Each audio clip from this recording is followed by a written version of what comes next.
right, welcome back to Sports Line, everybody. Jon Burton with you on the Wednesday extravaganza. Great to have you here again. Titans and Bills, Sunday at noon on News Channel 5.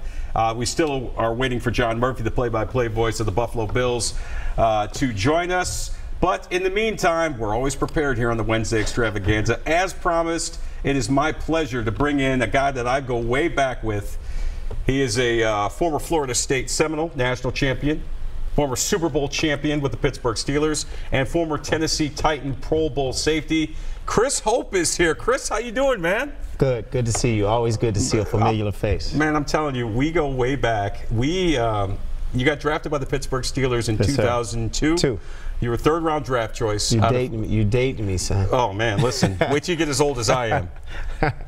You get drafted by the Pittsburgh Steelers, and I was living and working in Pittsburgh at the time. And a couple of years go by, you establish yourself, you become the starter. Right. And then in 2005, you guys win the Super Bowl, beat the Seattle Seahawks in Detroit. I was in the building. I was there. But during that season, you and I got to know each other pretty well because your teammate and my friend Joey Porter had this weekly TV show on a local cable TV station in Pittsburgh. And you were kind of his co-host, but he tried to do the show by himself, and it just wasn't working, right? So Jerome Bettis, the Hall of Famer, actually went to me and said, listen, you got to help these guys out. They need somebody to host the show, get them in and out of breaks. So I ended up coming on about a few shows in, and we had the best time. We taped on Tuesday nights when you guys are off during the season.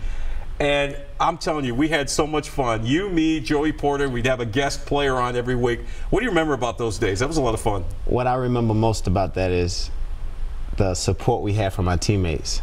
I mean, we had cameos from Jerome Bettis, Ben Roethlisberger, the entire secondary came. I mean, it was a party every Tuesday, but Joey Porter and I really poured into the show, but you made it work. Man, we had a lot of fun. And Joey, I'm telling you folks, you want to have a good time, hang out with Joey Porter after hours, man. He was an amazing guy to hang out with. All right, your new book just came out. It's called P.R.O.S. We're going to talk about that, but real quick, I just got word Jon Murphy is on the line. We're going to talk to him real quick. Jon Murphy, you there? Hey, how are you, John? I'm sorry I'm late. John, how are you, man? I'm good. I'm late. I apologize. That's okay. That's okay. Jon Murphy, folks, the radio play-by-play voice of the Buffalo Bills. The Titans take on the Bills this Sunday at noon Central Time. You can watch it on News Channel 5. John, first of all, it's great to talk to you. You and I go way back. We used to work together at ABC in Buffalo, New York, and I don't know how you put up with me all those years ago, but talk to me about this Bills team. They come in 1-3.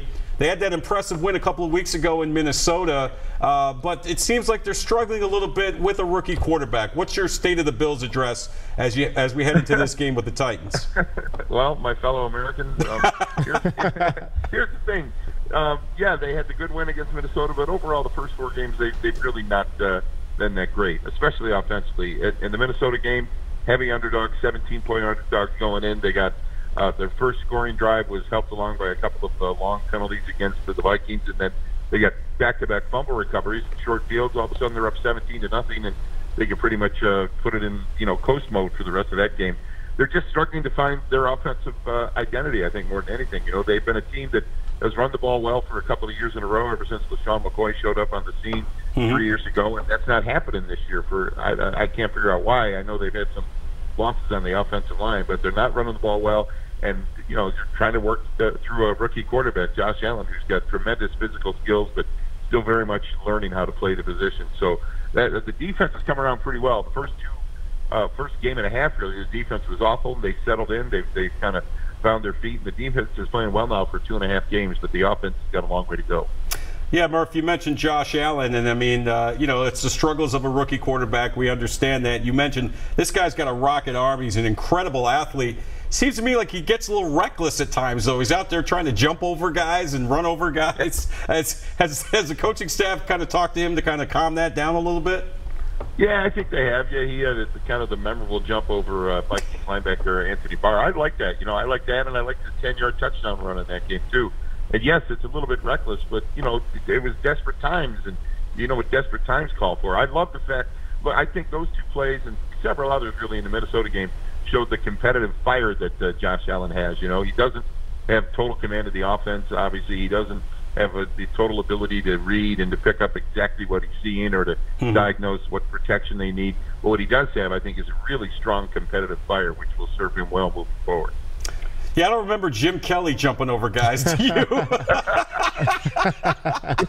But you know what? Kelly was kind of like that. Right. You know, Kelly would do anything to win. I remember Jim Kelly chasing down Louis Oliver once. They picked him off in the end zone at Denver Stadium, the former Dolphins safety. Yep. And Kelly ran him down all the way, like 90 yards downfield. Kelly just ran him down finally because he was so mad that he threw the interception.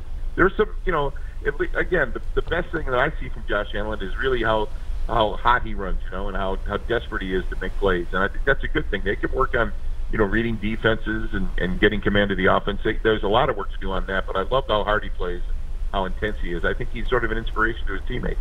You know, you mentioned Shady McCoy, John. And by the way, we're talking with John Murphy, Buffalo Bills radio play-by-play announcer, my good friend going back several years when I used to live and work in Buffalo. Of course, Titans at the Bills this Sunday. You can watch it on News Channel 5. Murphy, you mentioned Shady McCoy, a guy that I covered when he was in college at the University of Pittsburgh. It's like old home week. I got Chris Hope here. I got John Murphy on the line. We're talking about Shady McCoy. I know he's been a little bit upset with the lack of amounts of opportunities he's had to touch the ball and make a difference in the offense. What do you think's going on there? Yeah, I don't know why that's happened. Well, I know why. It's because they fall behind and they can't run the football anymore. But yeah, you know, he's been upset. He hasn't made it about him yet. I mean, I think he's like anyone. He's just looking for some answers to try to get this ball moving with some consistency and trying to put some points on the board. You know, move the chains at least. And I think there's frustration there. He hasn't been a jerk about it, and I don't think he will be. But it's definitely a problem they have to solve. He is their most dynamic offensive performer, both in the run game and the pass game. And they're just not trying hard enough to get the ball in his hands. I would anticipate that'll be a big focus of their game plans this week going against Tennessee. How do we get Shady with the ball in his hands? Do we do it in the passing game, in the run game? What's it going to take? Because on an offense that is starved for playmakers, he is the one legitimate playmaker they have. Yeah, no question about it. And you mentioned defensively, they're ranked near the middle of the pack, but they've got some veteran guys on that Bills defense that show a lot of leadership and can make a difference, right? Yeah, they're good guys, too. You know, Kyle Williams has been here for, 13, 14 years now, and he still takes a regular turn in the middle of the defensive line.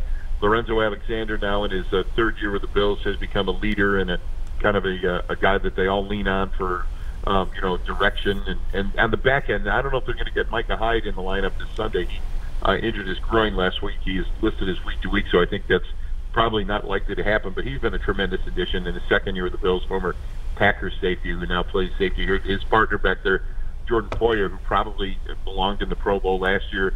Micah Hyde went, Poyer did not, but Poyer is a really good player and a good leader. So, and I'll tell you that maybe the most talented player on defense is not a veteran, but it's Tre'Davious White, the corner, their first-round draft pick from 2017, who last year, Tre'Davious White, they played left and right. You know, he stayed home and took whoever lined up across from him.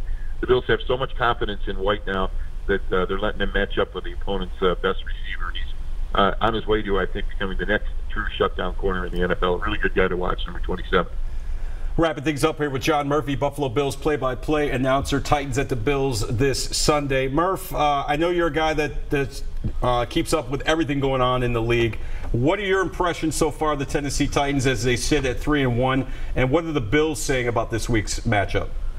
Yeah, I mean, the Bills are in a position with just one win in their first four that they have to take everybody seriously and look at everybody, you know, as a potential team that is better than they are. And I think the Titans have been that team with 3 straight wins, 3 close wins. You know, I was watching some Titans video today, and I'm impressed by. I'll tell you, I know, you know, they've got some, you know, not a ton of offensive production, but I'm really impressed with kind of the diversity of their offense and the pace of their offense and the way they have. They're willing to go to so many different weapons in the air, especially. I think they do show a lot of similarities with what the Rams are doing out west. So that impressed me. There's some great players on defense. I've always been a Brian Orakpo fan. I know they got some great. Jarrell Casey is a good veteran. It seems to me they've got good, solid defenders and the potential. They have a really big, dynamic, playmaking offensive machine. They're really impressive. And finally, Murph, as we wrap up, I didn't realize until I read your article the other day that there are a couple of guys on the Titans that are going to be making a homecoming to Western New York. I, of course, am from Central New York, just 3 hours down the road, and I didn't realize David Fluellen, the third-string tailback, is from your hometown of Lockport, New York. That's pretty cool. Yes, he is. Yeah, just how old I am. I actually did his father's high school football games like 30, 40 years ago. Wow. David Fluellen. Yeah, but I've met David. He's a good guy. Last time I talked to him, believe it or not, was at the Senior Bowl in Mobile when he came out, which is now 4 years ago. So, right. So really good guy, and he's I believe he's married now to a Buffalo or a Lockport native. So I know David a little bit. And Brett Kern is, the punter, the longtime punter down there. Went to the Pro Bowl last year, right? Yep. I know him, and I know his family. His father has been around here for years and years. His father is influential with FCA, Fellowship of Christian Athletes, here in upstate New York. And does a lot of work with the University at Buffalo. Cal Kern is his father, and great family. And I know Brett's a good punter. I've met him too. He's a really good player, and yeah, I'm sure those guys are looking forward to coming home. Last question, Murph. You've been covering the Bills for a long time. You were there for the Super Bowl era with Jim Kelly, Thurman Thomas, Bruce Smith, all those guys. The great teams, the great runs. And obviously, last year was the first time they made the playoffs in a long time. This year, they're off to a 1-3 start. You're as plugged in with the fans up there in Western New York that follow the Buffalo Bills as anybody. What's the feeling like with the fans? Are they getting frustrated? Are they getting angry with the lack of playoff appearances from the Buffalo Bills over the last decade and a half? Well, I think last year's ending of the drought, there was a 17-year playoff drought, and I think the Bills finally put that to rest last January when they came through on the last moment of the last weekend of the regular season. Yeah, thank you, Andy Dalton, right, Murph? Exactly. Yeah, got a big assist from Cincinnati. I think that's behind them. I do think fans are adjusting now to it's almost like their rebuild, their kind of rehabilitation project was delayed by a year because they won 9 games. They stayed with Tyrod Taylor last year, the Bills did, and were able to be effective enough offensively and play pretty solid defense to win their 9 games. And they got a little lucky last year as well.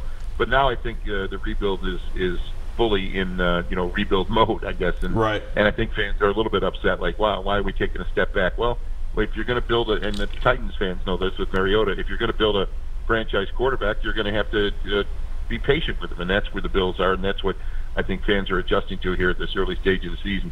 I still think the Bills are good for 6-7 wins this year, which isn't going to get them anywhere near the postseason, but I don't think that would be a bad year for what they've tried to do here. They've got a huge amount of dead cap money this year that'll all be gone next year. They'll have like $90 million in free money next year to spend, and I think next year is when they start adding some free agents and start to take some steps forward. Yeah, I got to get Josh Allen's more weapons for sure. Murph, I look forward to seeing you this weekend, man. It's great to have you on the show, and I thank you, my man. I thank you for everything you've ever done for me for my career, and I don't know if I'd be here without you, my man, so thank you. Oh, that's awesome. Nice. Mary said to come on up and have some more tater tots and hot